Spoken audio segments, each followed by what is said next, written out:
페페 아빠입니다. 자, 이번 영상에서는 이제 이전 영상에서 이어서 페페 코인 리뷰 분석 해보도록 하겠습니다. 아니, 이름이 페페 아빠인데 당연히 페페 코인 언급들을 안 하는 게 좀 이상하지 않았습니까? 아직 때가 아니었기 때문입니다. 근데 이제 길면은 제가 5월달이라고 말씀드렸죠. 곧 페페 코인이 1주년이 되는 시기입니다. 그리고 세력들은 어떤 것들을 준비를 하고 있죠? ERC404 NFT에 대한 수요와 특정 민코인에 대한 수요들을 굉장히 크게 늘리고 있습니다. 그러면 지금까지의 민코인 시장을 한번 살펴볼게요. 작년 5월부터 지금까지 별다른 혜택들이나 이런 것들이 없었어요. 그냥 단순히 커뮤니티로 인한 일시적인 수요, 물론 80% 정도는 이제 고래들이, 세력들이 그 먼저 이제 시그널들을 이제 줘가지고 먼저 이제 볼륨들이 나와 줘가지고 뒤따라서 간 것도 있겠지만 마켓메이커들이라고 하죠. 근데 별다른 혜택이나 이런 것들은 없었습니다. 그냥 단순히 그냥 민코인이니까 거래하고 치고 빠지고, 흔히들 이제 페이퍼 핸즈라고 이제 단타족들도 많고. 근데 이제 NFT까지 이게 결합이 돼 버리면, 특정 NFT로 이제 ERC404까지 결합을 시켜버리면 민코인과 NFT가 동시다발적으로 상승할 수밖에 없거든요. 이 두 가지는 거기에 이 NFT의 담보대출이나 이런 기능들까지 껴버리면 평균적인 이제 바닥 가격, 플로어 프라이스, NFT의 바닥 가격이 굉장히 중요하죠. 이 NFT를 살 수 있는 가장 싼 가격이 이제 바닥 가격이고, 이 어떻게 보면 대략적인 바닥 가격 곱하기 발행량을 곱해 보면 NFT의 최소 시가총액이 나올 수가 있겠죠. 더 비싼 것들도 있겠지만 최소한의 이제 바닥 가격을 기준으로 했을 때, 그 중에서 이 페페는 사실 어떠한 역할들도 하지 못했습니다. 근데 이제 앞으로 NFT와 같이 등장을 할 거예요. 페페 NFT. 민코인과 NFT는 떼놓을 수가 없는 관계라고 말씀드리잖아요. 얼마 안 남았으니까 얘기를 드리는 거예요. 그렇다고 뭐 일주일 뒤에 간다, 2주 뒤에 간다, 그게 아니에요. 제가 큰 그림 5월 달에, 진짜 완전 피크 5월 달에 온다고 말씀드렸죠. 얼마 안 남았으니까 분석을 하는 겁니다. 페페. 아마 시가총액은 이번에 최소한의, 이것도 좀 얘기하기 좀 그런데, 어쨌든 시총은 가볍게 1조는 그냥 뛰어넘죠. 뛰어넘을 수밖에 없고, 모든 민코인의 그 유통기한은 거의 2년이라고 보시면 될 것 같고, 이번에 다가오게 되는 민코인들의 어쨌든 배우는 중국 쪽 자본, 차이나머니들이 마치 한국의 프리미엄 띄우면서 김치코인들 엄청 펌핑시키고 이런 것들에 대해서 이 과정을 그대로 민코인 시장으로 그냥 테마만 바뀔 뿐입니다. 거기 플러스 NFT까지. 이더리움 많이 가지고 있고 비트코인 많이 가지고 있는 고래들, 이제 지금은 예전과는 다르게 비트코인을 실질적으로 매도하지 않고 이더리움을 매도하지 않고 테더를 또 빌릴 수가 있죠. 그런 것처럼 레버리지 장치들을 일으켜가지고 또 하나의 버블을 만드는데, 거기에 중간중간에 이제 NFT는 담보대출, ERC404 뭐 여러 가지 기능들을 넣어가지고 버블을 만들 수 있는 장치들을 만들어낸다는 거. 그러면 페페 상황을 일단 지켜보겠습니다. 분석해 보겠습니다.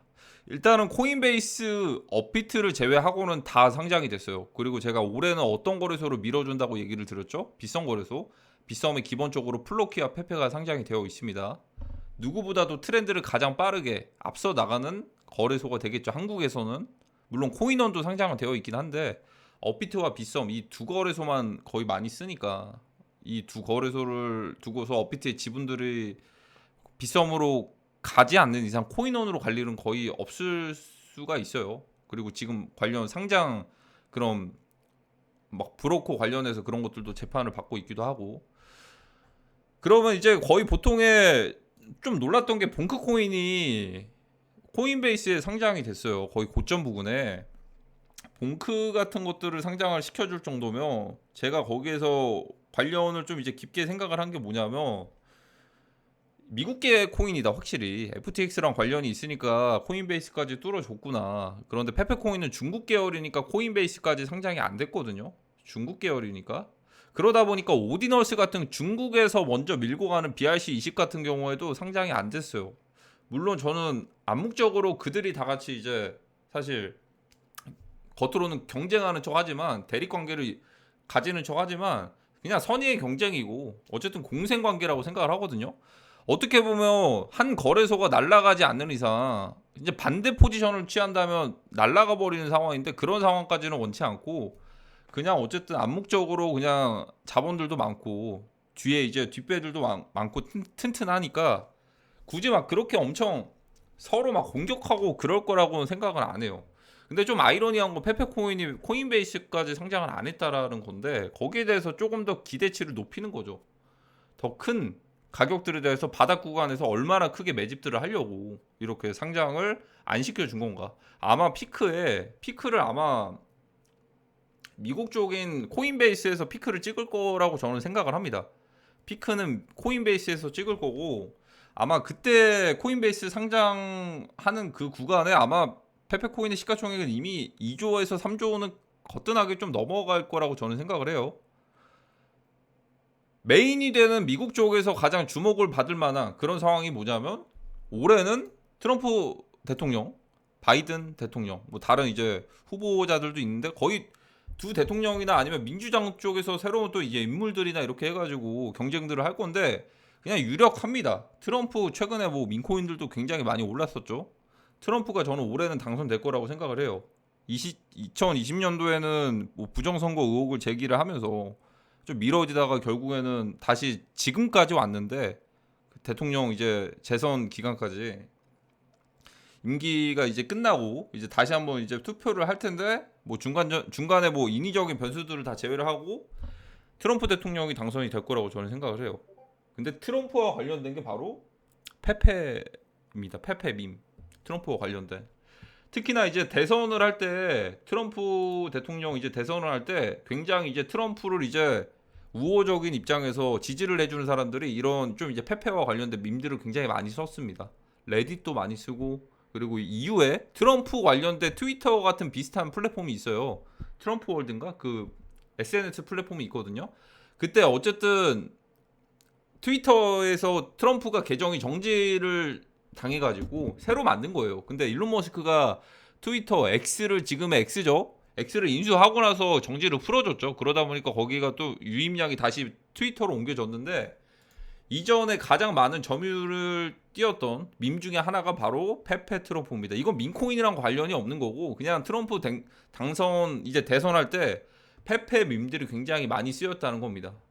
왜인지는 모르겠으나 근데 제가 전에 트로페이스 관련된 그 논리를 설명을 해드렸죠.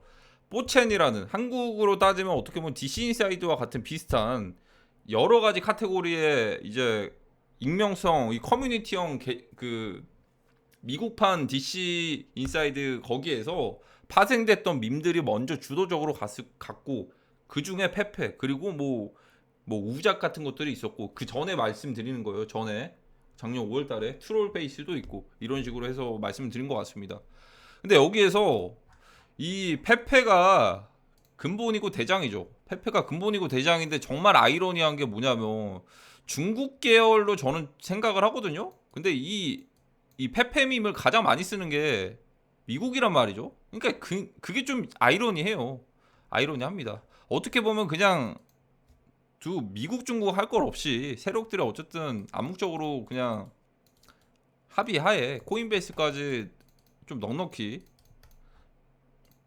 엑시트라고들 하죠. 차익 실현하는 구간에 상장을 시키지 않을까라고 저는 생각을 합니다.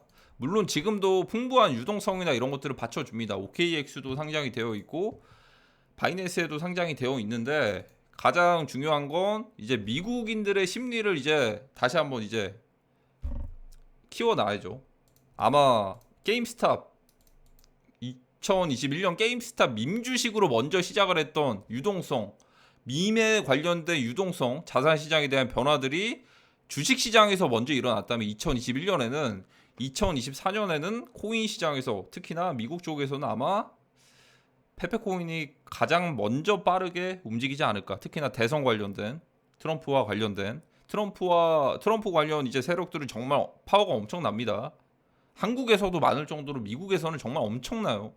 엄청난 상황인데 이와 관련된 이제 뭐 당선에 대한 이제 이런 뭐 인기몰이 그 약간 표를 잡기 위해서 뭐 그런 운동들을 한다던가 이런 식의 움직임들이 어떻게 보면 그냥 페페와 트럼프가 관련돼서 굉장히 크게 움직일 수가 있다. 좀 말이 길어졌네요. 좀 단순하게 좀 하고 싶긴 한데 이런 연결 관계가 있다라는 걸 좀 설명을 해드리고 싶었어요. 단순히 뭐 이제 차트 짝짝 긋고 뭐 이제 뭐 역해 헤드에 숄더니 숄더 앤 헤드니 그 용어들 되게 많아요. 되게 많은데 그런 것들보다도 일단 트렌드가 가장 중요하잖아요. 민코인은 그러다 보니까 자 홀더 수는 일단은 탄탄합니다. 근데 보통 이제 도지랑 시바이누 같은 경우에는 100만 홀더들이 넘었다 보니까 아직은 부족하거든요. 근데 결정적인 계기가 하나 딱 생길 때 그 터닝 포인트 구간에 아마 50만 명 홀더, 100만 명 홀더들이 늘어날 것 같습니다.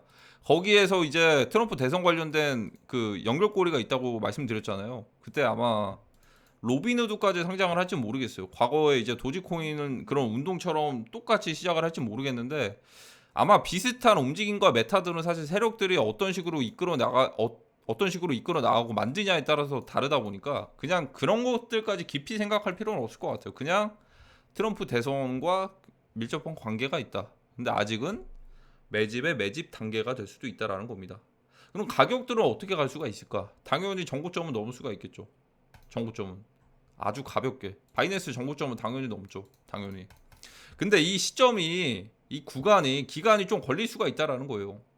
구간이 시작을 언제 할지는 세력들 마음이긴 할 텐데 세력들 어차피 좀 급한 게 없으니까 지금 당장은 너무 빠른 것 같고 어쨌든 5월달 전에 페페코인을 좀 모아 가신다면 단기적 올해 연말 되기 전에는 그래도 좀 이제 이건 메이저급이에요. 이거 막 100배 여기에서 100배 오르고 이런 것까지는 저는 기대는 안 합니다. 한 10배 정도만 올라도 이 민코인 불장 때 이거 메이저잖아요. 메이저급이니까 여기서 10배 정도 돼서 시가총액 한 5조 정도만 되더라도 좀 성공적인 그런 사례들이 될 수가 있는 거죠. 그러니까 막 100배, 1000배 이렇게 올라가는 것들은 시총 거의 몇십억이나 몇백억 단위에서 시작하는 애들을 그런 것들을 추종을 하셔서 따라가셔서 잡아야 되는 거고 이런 것들은 메이저급이다 보니까 한 10배 정도만 올라가도 충분히 많이 올라갔다라고 저는 생각을 해요. 뭐 더 가면야 좋겠지만 그거는 일단 그때 가서 생각을 해보자고요. 그때 가서 다른 대장들이 나올 수도 있는 거니까. 그래서 이 본격적인 시작은 사실 5월달, 4월달에서 5월달로 예상을 합니다. 아마 이제 메인급 알트들이 이제 먼저 반응들을 할 거고 이제 민코인들은 사실 이 두 개가 겹칠 수가 없거든요. 메이저급 메인급 알트장이랑 이제 민코인이 겹칠 수가 없어요. 오히려 민코인의 주목을 받는 거는 메인급 알트들이 좀 이제 심심하게 재미들을 못 볼 때 그때나 주목을 받을 수 있을 것 같은데 아마 그때는 비트코인이 고점 구간 예시 차트입니다. 비트코인은 어쨌든 저는 단기적으로 6만 달러에서 많이 가봤죠. 6만 2천 달러라고 생각을 하는데 아마 고점 구간에서 공매도를 정말 많이 모을 겁니다. 그리고 이제 15,000달러 때부터 이제 매집했던 이건 비트코인을 차트를 보면서 차트 분석이 아니에요. 세력들 관점에서 엑시트를 언제 할지 15,000달러에서 FTX 때 파산했던 구간들의 이 가격을 한 이 구간쯤에서 이제 다 정리들을 할 겁니다. 그리고 공매도로 똑같이 다시 모을 거예요. 왜냐하면 비트코인 떨어뜨릴 거니까. 어디까지일지 모르겠어요. 1차적으로 어디까지일지 모르겠는데 저는 계단식 하락으로 생각을 합니다. 아주 긴 시간 동안 계속해서 계단식으로 차익 실현하면서 머지않아서 뭐 이제 제자리까지도 올 수도 있겠는데 그건 그때 가서 생각해도 늦지 않아요. 저는 어쨌든 계단식 하락 좀 텀이 좀 길어질 수도 있는 거죠. 선반영 사이클이 그냥 종료가 되는 거니까. 그러면 여기에서 세력들이 할 것들 다 하고 어떤 거요? 공매수 모았던 물량들을 다 이제 여기에다 정리를 하는 거예요. 세력들이 단기적으로 4배 정도 사이클을 차익 실현했다면 엄청난 수익입니다. 특히나 비트코인은 1조 원어치를 가지고 있어도 4배 오르면 4조잖아요. 이런 것들 물량 처리가 충분히 된단 말이죠. 시총이 크다 보니까 지금 1000조가 넘었으니까. 그러다 보니까 뭐 10조를 가지고 있던 5조를 가지고 있던 이런 것들 엑시트하는 구간들 선물이 됐던 콜옵션이 됐던 이제 현물이 됐던 세력들이 엑시트를 하고 나서 공매도를 똑같이 여기에서 모을 겁니다. 그리고 그 물량들 다 모으고 나서부터 본격적으로 그때부터 아마 시작을 할 거라고 저는 예상을 합니다. 그게 예상을 하는 게 5월 달로 보고 있는 거고, 그때는 아마 이제 페페 아류작들까지도 주목을 받을 수 있을지는 모르겠는데, 그때도 상황 따라서 가봐야 돼요. 왜냐하면 여기 거의 결정을 하고 있는 이제 중심지에 있는 이제 거래소들이 있으니까 그 거래소들이 상장 폐지를 할지 아니면 그대로 남겨둘지 그것들까지도 좀 유심히 살펴봐야 됩니다. 왜냐하면 올해는 가장 중요한 게 기회비용이라는 이게 따라다닐 것 같아요. 기회비용. 정말 가는 애들만 갈 것 같고 안 가는 애들은 안 가고, 그리고 가는 애들 중에 더 많이 가는 애들, 그런 것들을 좀 살펴봐야 될 것 같고, 그 기회비용을 사실 좀 이제 무너뜨릴 수 있는 상황들도 나올 수도 있다. 여기에 대해서 근본적인 가장 큰 이유가 뭐냐면요, 21년도랑 지금의 상황은 전혀 다르다는 거예요. 지금 어떻게 보면 기관 시장에 자금이 없는데 기관들이 어쨌든 이 공매수장, 공매도장, 이 두 가지 사이클에 엄청나게 막대하게 돈을 많이 벌었던 기관들이 거의 자전거래 하듯이 올린 거나 마찬가지입니다. 기관들과 세력들이 거의 90% 정도 이상을. 물론 이전에도 충분히 그 시작은 기관들과 세력들이 이끌었겠지만, 그래도 이제 이때는 금리 상황이나 아니면 유동성 상황이나 그냥 신규 자금들이 먼저 들어와가지고 현물 주도 상승들이 많이 이루어졌단 말이죠. 근데 지금은 이때랑은 상황이 다르다 보니까 어떻게 보면 난이도가 어려워질 수밖에 없다입니다. 지금은. 그러다 보니까 이 지금 구간에서 정말 인위적인 상황들이 많이들 나올 수가 있어요. 뭐 극단적인 상장 폐지라든지 아니면 뭐 예를 들어서 이제 블랙리스트나 이런 것도 좀 조심하시라고 말씀드렸죠. 덱스 같은 거 거래하실 때도 블랙리스트 아니면 그 프로즌 막 이렇게 지갑 뭐 동결시키고 이런 기능들이 있는 것들을 피하셔야 될 것 같고, 올해 난이도는 사실 기회비용을 중요하게 생각하시면서 아마 피크는 5월달로 좀 예상을 하고 있고, 이때는 아마 이제 가는 애들만 갈 것 같아요. 민코인들도 사실 이제 뭐가 먼저 시작을 해줄지에 따라서 다를 것 같은데, 지금 당장에서는 비트코인의 가격이 먼저 중요한 것 같고, 비트코인 가격 따라서 아직까지 유동성이 엄청 크게 공급이 되진 않았거든요. 그 시작을 누가 해줄지를 좀 이제 따라가시되, 제가 큰 타이틀에서 말씀드렸던 올해는 어떻게 보면 21년에는 그게 될 수가 있어요. 강아지가 이제 도지랑 시바가 메인이 됐다면 올해는 고양이 캣. 어떤 게 될지 모르겠어요. 어떤 게 될지 모르겠는데, 그 솔라나 계열 중에 웬이라고 있는데, 이 웬은 제가 그 리뷰 분석을 제가 남겨드렸잖아요. 이게 대장이 된다 이건 아니에요. 저는 그냥 솔라나 계열이고, 솔라나의 가격들을 어느 정도 좀 이제 우호적으로 만들기 위해서 좀 단기적으로 고양이 민코인을 알리는 그런 계기로만 쓰일 것이지, 이게 대장이 될 거라는 저는 그런 생각은 안 합니다. 어쨌든 근본은 이더리움에서 나와야 돼요. 이더리움 체인에서. 근본 대장은 솔라나가 아니고 이더리움 체인에서 나와야 될 겁니다. 이 밀접한 관계들이 있거든요. 왜냐? 현물 ETF 승인한다고 말씀드렸잖아요. 현물 ETF. 그러니까 이더리움 지분 뺏기용으로 어쨌든 고양이 관련된 이더리움 쪽에서 아마 대장이 나올 거라고 생각을 해요. 웬 같은 경우에는 솔라나 계열이면서 어떻게 보면 그냥 정말 기대를 걸게 되면은 뭐 본크코인 아류작을 이쪽에서 만들었을 수도 있는 거고, 누가 만들었는지도 모르겠는데, 그냥 고양이라는 밈 토큰을 알리기 위한 그런 단기적인 제로가 될 것이지, 이게 막 계속해서 막 엄청 크게 올라간다, 거기까지는 기대를 안 합니다. 큰 그림을 그렸을 때 저는 어쨌든 시바이누랑 도지코인의 포지션들은 다른 것들이 될 수 있다라고 생각을 하기 때문에, 그렇다고 제가 정답은 아니니까, 정답은 아니고, 일단 오늘 이번 영상에서 페페코인 분석하다가 뭐 이리저리 뭔 얘기를 한지 모르겠네요. 너무나도 많이 얘기를 했죠. 근데 중요하니까, 그만큼 중요하니까 이런 얘기들을 많이 드릴 수밖에 없는 겁니다. 왜냐하면 올해가 마지막 사이클이니까요. 올해가 마지막 사이클입니다, 정말. 근데 아직 시작도 안 했다는 거. 올해가 마지막 사이클. 잔잔한 장들을 넘어서는 엄청난 대불장에 대한 시작들. 올해가 마지막 사이클이에요. 이거 명심하세요. 올해가 마지막 사이클이고, 이 마지막 사이클 뒤에 정리하는 것도 정말 잘 하셔야 된다. 버블이 엄청나게 크게 상승하고 꺼지는 데까지도 속도가 굉장히 빠를 것이다. 그러면 기존의 근본적인 민코인들에 대해서는 어떻게 될까? 도지나 베이비 도지 같은 경우에는 사실 비교적 시가총액이 크다 보니까 먼저 시동을 끊어줬으면 하는 바람도 있거든요. 일론 머스크가 만약에 아직까지도 도지코인을 가지고 있다면. 근데 스페이스X 그 도지 마이너스 원 이게 또 미뤄졌는지 모르겠는데 오늘이라고 하는데 아직까지 날짜가 기재가 안 되어 있어요. 이 상황들에 따라서 좀 이제 움직임을 좀 예상을 할 수도 있을 것 같긴 한데, 그래도 다른 신생 코인들, 새로운 따끈따끈한 코인들 대비해서는 상승률이 그렇게 높지는 않을 거라고 생각을 해요. 그래도 뭐 이전에 11월 달 고점 이 구간 정도는 한 번은 가줄 수도 있죠. 근데 신생보다는 제가 말씀드렸잖아요. 기회비용이 중요하다고. 올해는 기회비용. 뭐 올라갈 애들도 있겠는데 기회비용이 정말 중요한 장인 것 같습니다. 뭐 베이비 도지도 마찬가지로 이건 너무나도 욕을 많이 했는데, 이 베이비 도지는 절대로 이게 주목받을 수가 없어요. 왜냐하면 얘는 도지 뭐죠? 도지 짝퉁이에요. 도지 짝퉁. 도지. 아 뭐 스테이킹을 만들고 하는 것들, 그 민코인들도 맘만 먹으면 그런 것도 다 만들죠. 그게 중요한 게 아니에요. 스테이킹, 똥코인 스테이킹 해가지고 똥코인을 얻는데 그게 무슨 의미가 있겠어요. 이건 어쨌든 마치 도지코인의 그 아류작보다도 더 심한 베이비 하나 붙여가지고 이렇게 하는 것들은, 이 바이낸스 상장을 우려먹은 게 3년이 넘는데 바이낸스는 그런 것들 얘기하면 상장도 안 해주거든요. 우리 어디에 상장할 거다 뭐다 하면 상장도 안 해줘요. 베이비 도진의 마지막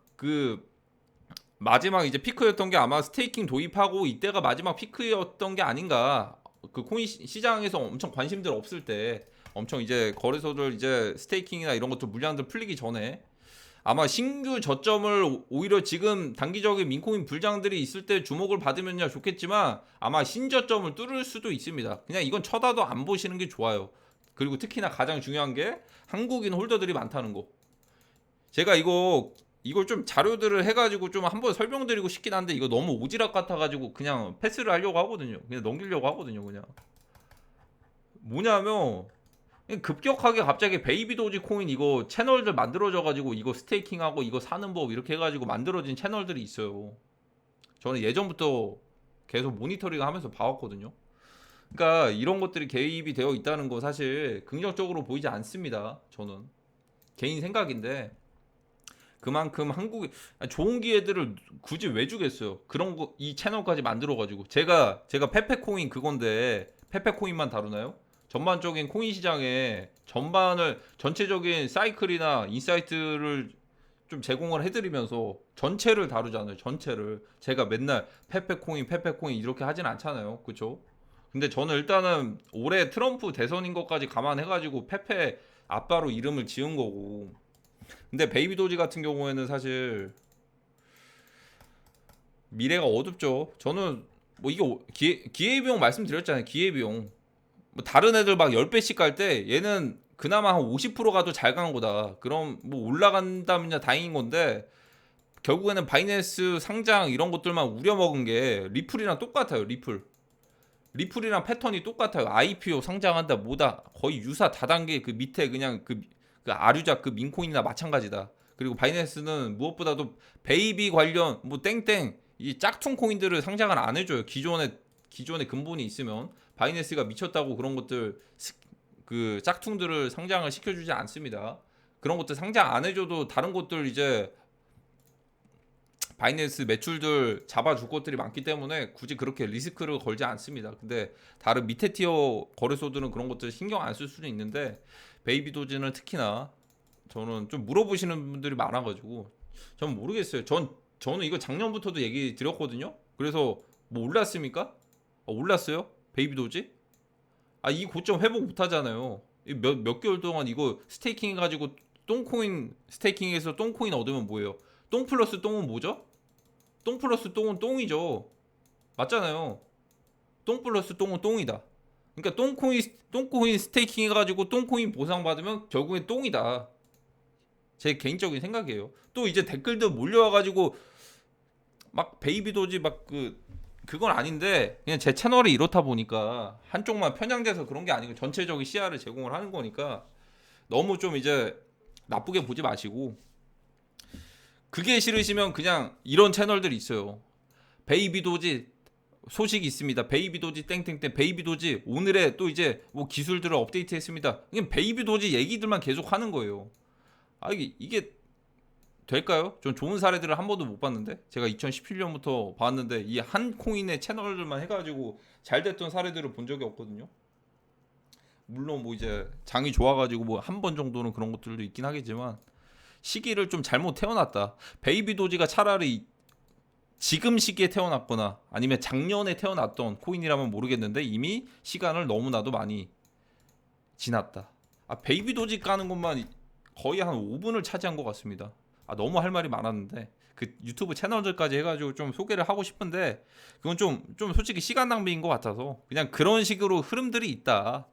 좀 짧게 말씀드리면 이런 것들도 있는 거죠. 사실 이 거래소의 레퍼럴은 양반인 게, 이건 어쨌든 거래할 때 수수료를 이제 인플루언서랑 이제 공유를 하는 거란 말이죠. 그리고 이제 레퍼럴로 가입한 이제 거래 이제 사용자들은 할인을 그만큼 받는 거고, 그럼 거래소가 굳이 왜 그렇게까지 하냐? 그냥 마케팅 방식인 거예요. 본인들이 직접 홍보할 수는 없으니까 수수료를 좀 이제 할인을 해주고 감안을 해주더라도 인플루언서에게 이제 혜택들을 많이 주는 거죠. 근데 일반적으로 고티어 거래소들은 그런 식으로 그냥 레퍼럴만 운영이 되는 건데, 뭐 이런 거래소들은 막 진짜 처음 들어보는 거래소들은 있잖아요. 그런 거래소들은 그 거래소에다가 돈을 넣으면 그거를 선물을 거래를 하면 그거를 모니터라고 있어요. 리모컨 딱 버튼을 딱 누르면 이 계정을 청산시킨다라는 그런, 이쪽 시장에서 그런 뜻이거든요. 그러니까 그 강제 청산된 거를 이제 같이 쉐어해가지고 그 인플루언서랑 나누는 경우도 있고, 그러니까 정말 악질인 거죠. 그러니까 이것보다 더 비슷하게 악질인 게 뭐냐면, 이 인플루언서 한 명한테 이 코인 그 다단계 코인이나 이런 재단들이 돈을 찔러 넣어주는 거예요. 얼마를? 막 억 단위겠죠, 당연히. 억 단위 이상을. 그러면 계약을 합니다. 계약 사항에 어떤 게 있을 것 같습니까? 비밀 유지 조항이라는 것들이 있어요. 그러니까 내가 우리 이렇게 후원 받아가지고 이 코인 계속해서 홍보해 주는 거 이거 비밀이다. 비밀 누설하면 그 이상을 뱉어야 된다. 그러니까 당연히 비밀로 하겠죠, 평생. 누설하면 뱉어야 되니까. 그러면 이 재단은 왜 이렇게까지 돈들을 많이 줘가지고 이렇게 하냐? 이 다단계 이 스캠 코인이니까 시장에서 이 코인들만 사더라도 재단은 그냥 돈을 버는 거예요. 왜냐하면 스캠 다단계 코인이니까. 그러면 이 유튜버로부터 계속해서 이 코인들을 홍보해서 이 코인의 유입들이 굉장히 많아지면, 만약에 한 100억 이상을 이 코인들을 이걸 보고서도 사람들이 사요. 만약에 한국이 타겟인 이유가 있다고 말씀드리죠. 그러면 인플루언서한테 한 10억 정도 찔러줘도 90억은 이 회사들이 이득인 거잖아요. 그러니까 이런 마인드인 거예요. 근데 이게 뭐 이쪽만 그러겠습니까? 게임 시장도 마찬가지예요. 게임 시장도 만약에 과금이 있잖아요. 과금이 운영자가 있어요. 마스터. RPG 게임이에요. RPG 게임. 그러면 인플루언서한테 있어요. 이 게임은 RPG 게임이고 과금을 해가지고 뭐 아이템이나 이런 것들 강화를 해가지고 더 강해지고 키우고 경쟁하고 이런 구조예요. 그러면 이 인플루언서한테 포인트나 이제 페이백 같은 시스템으로 캐시나 과금 같은 포인트를 이걸 찔러 넣어주면은 이 인플루언서는 방송에서 그걸 할 수가 있는 겁니다. 방송에서 과금 엄청 하면서 현질하는 것들을 보여주는 거예요. 아무렇지 않게. 그럼 어떻게 되죠? 이거 보고서들 과금들 많이들 하겠죠. 근데 그게 뭐 본인이 그거 보고서 하는 거는 뭐 본인 선택이니까, 투자나 마찬가지로. 근데 게임사에서는 굉장히 이게 효율적인 게 뭐냐면, 이 사람들 거를 보고서 이제 이게 아무렇지 않게 과금들을 많이 하고 나도 이렇게 해야겠다. 왜냐면 이 BJ도 막 뭐 5천만 원씩 1억씩 2억씩 현질을 하는구나. 나도 한 100만 원이나 몇백만 원씩 해야겠다. 이렇게 생각을 하고서 과금을 실제로 해서 이 모인 물량들이 만약에 이 인플루언서한테 찔러준 금액이, 만약에 찔러준이라는 건 좀 그렇고 제휴 비용이라고 할게요. 제휴 비용이 만약에 1억이면 1억 원을 줬는데 이 사람 보고서 과금하는 유저들이 만약에 막 30억 50억이 넘어요. 죽어도 남잖아요. 게임사에선 어차피 이 과금 자체가 그냥 매출인데, 게임사에서는. 그쵸? 그러니까 정말 효율적이다. 근데 거기와 사실 더 이상 뭐 언급하고 싶지는 않은데, 좀 합리적인 의심이 드는 이 민코인과 그 다단계 코인 이 두 가지가 특히나 좀 유력한 후보가 되지 않을까. 코인 시장에서 워낙 또 그런 것들이 빈번하긴 한데 특히나 저희 이제 페페아빠 채널의 이제 구독자분들 저희 또 이제 엘리트 클로버 분들은 그런 것들에서 좀 이제 멀리 좀 벗어나셨으면 좋겠습니다. 어쨌든 제가 그런 것들을 좀 알려드리는 역할을 하는 것 같기도 하고 어쨌든 좀 말이 길어진 것 같습니다. 30분인데 정말 가치가 있는 영상들이 될 거예요. 제가 사실 뭐 그냥 짧은 쇼츠로만 그 정보 전달을 하기에는 그것도 되게 유튜버에서 효율적인 전략일 수도 있어요. 요즘에 또 이제 긴 영상들을 못 보거든요. 그 쇼츠나 이런 것들 많이 보시다 보니까 도파민 중독되셔가지고. 근데 그것보다는 그냥 저만의 그냥 한 번 더 정리할 겸 그 어느 정도 논리가 필요하잖아요. 시장에서 어떻게 이렇게 생각을 하고 왜 그렇게 될 것 같은지 그런 것들을 풀어내기에는 긴 영상이 될 수밖에 없다는 점 양해를 좀 부탁드립니다. 그럼 이번 영상 여기까지 하도록 하겠습니다. 페페코인 분석인데 뭐 전반적인 코인 시장 얘기를 한 것 같아요. 그래도 좀 도움은 되실 겁니다. 올해 길잡이까지는 아니고 올해 사이클이 어떤 식으로 흘러갈지에 대해서 5월 달이 피크가 될 거라고 저는 예상을 합니다. 그럼 이번 영상은 여기까지 하도록 하겠습니다. 감사합니다.